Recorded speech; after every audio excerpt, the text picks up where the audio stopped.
There's also one last point which I would like to talk to you about.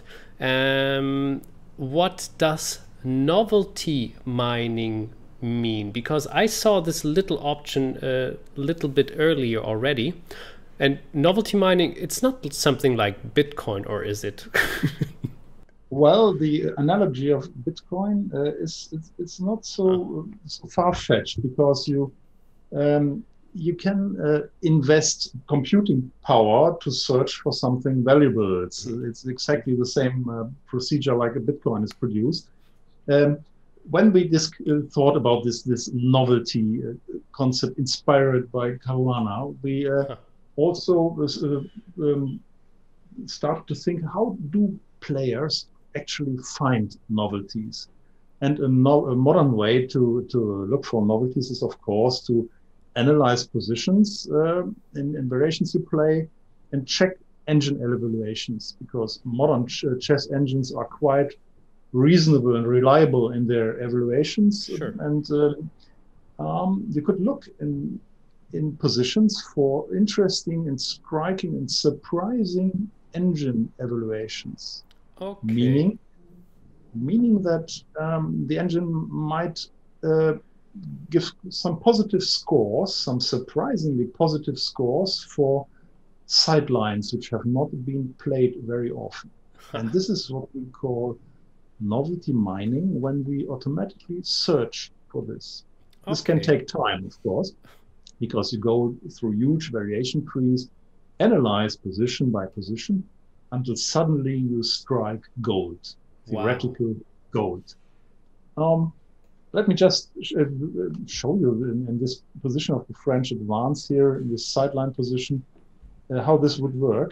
Yes, We please. click in the live book, we click on the button novelty mining. And this takes time because it requires a lot of engine calculations. But let me just explain quickly the control parameters you Hmm. can set here. First of all, of course, you choose a site for which you search the novelties. We are looking at this from White's perspective. Then we would set a depth of the variation tree, which we would Okay. like to investigate. The deeper we go, the more likely is it that we find interesting stuff, but the longer it will take.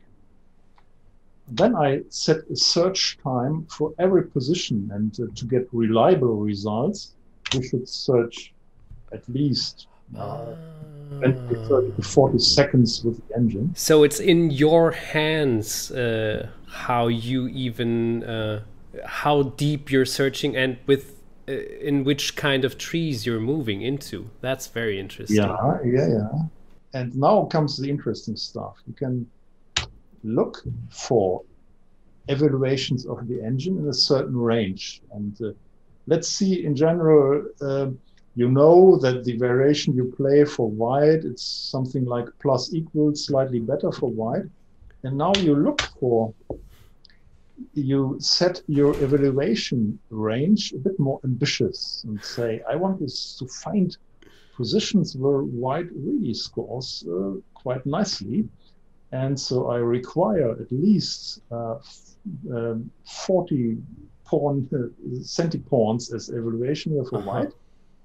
And all these positions in the variation tree found in this evaluation range will be reported to me.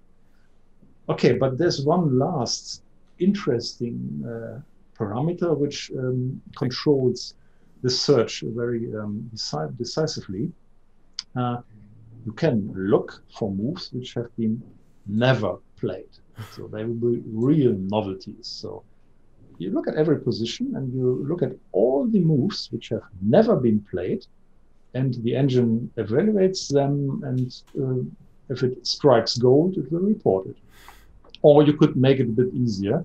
You could say, okay, maybe it has been played already once, I would accept that. Or even it's a sideline, but I want to find sidelines which score exceptionally well.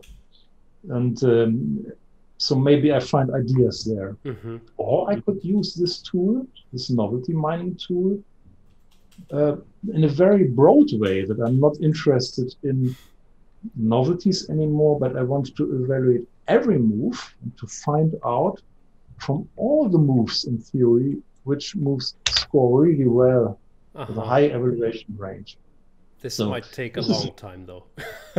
indeed, yeah, this is a powerful tool for automatic theory generation, and it is something that can run a long time.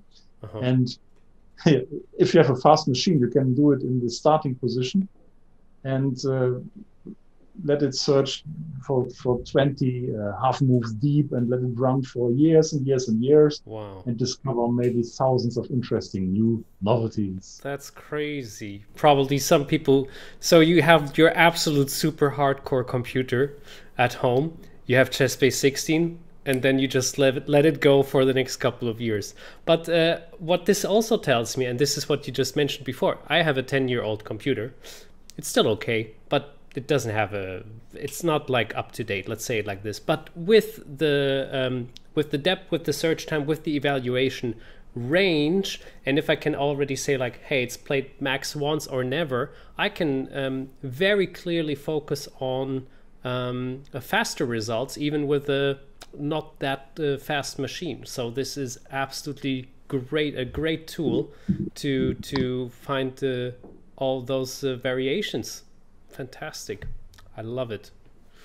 Well done. Yeah. So this is basically a couple of really innovative and novelty moves. Thanks also to Fabiano Caruana, who gave a little impulse for all of this, which have been implemented to ChessBase.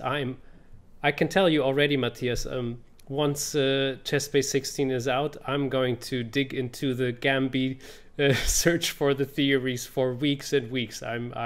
This will be a lot of fun for me to take a look at all the novelties from the super players from the last couple of weeks, and I'll probably update it all the time.